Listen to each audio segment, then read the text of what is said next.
so excited. My wife and I, Anita, have spent some fabulous time in Iowa, and I want to share with you, as a boy who grew up on a farm, traveling across this great state and going through all the little towns that we've gone through, and whether it was over in Harlan or in Boone or Waverly, or we had the goat tour there once. It was pretty interesting. We had the fainting goat, and then we had the giggling goat, and we have just an incredible feeling of being at home with men and women who really understand the values that this country are based upon.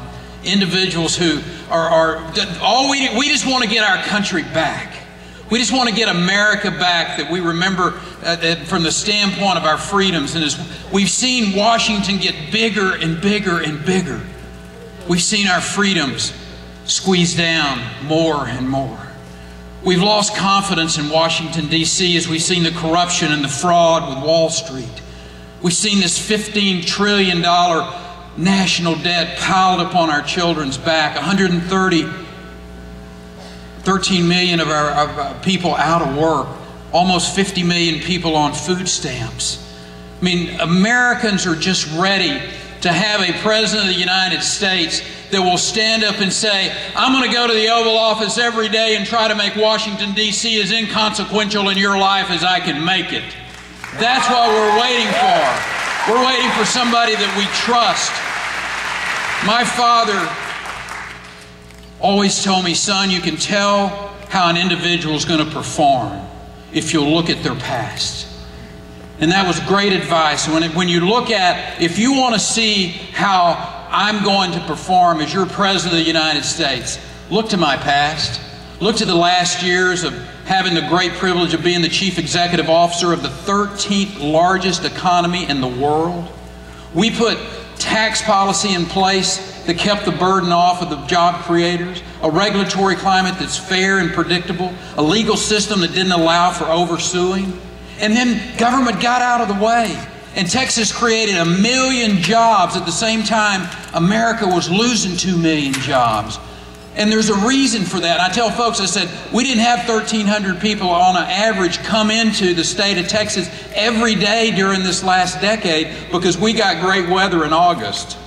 That's not why they came. They came because they knew that there's a land of opportunity still in this country. And there's a model for America in this country. And we have put that model in place. If we really want to make a difference in this country, if we want to leave this country for our children in good shape, there's two things that we can do together. And it's going to take us all working together. This election's not about me.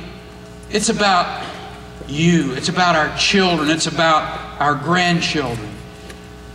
And it's about having a President of the United States who respects the Constitution of this country, who understands that we must pass a balanced budget amendment to the United States Constitution and do it as soon as we can. We know that we've got to have a part-time Congress.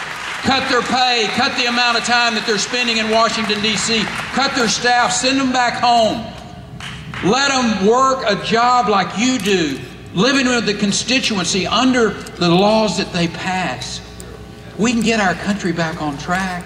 We can have this country energy dependent. We can send the message to the world again that America is strong economically, and if she is strong economically, she's going to be strong militarily, and the rest of the world is going to respect us. That's what you will get out of a Governor Perry. I will defend life every day with those appointments to the United States Supreme Court. I will have the type of individuals working, the philosophy that we share, to go into those agencies that are over-regulating us, that are killing jobs, that will pull back all of those regulations since the 08 and have them audited. If they're killing jobs, they're out of here. We need a President of the United States that not only respects that Constitution, but looks down that Bill of Rights and then gets down to number 10. Where we talk about the powers not delegated to the United States by the Constitution, nor prohibited to it by the states, are reserved for the states respectively, or to the people. That basically says that that federal government was created by the states to be an agent for the states, not the other way around. Let's work together to get our country back. You have my back tonight in this caucus, and I'll promise you one thing. For the next 4 years, I will have your back in Washington, D.C. God bless you. God bless Iowa. May we continue to be the greatest country in the world.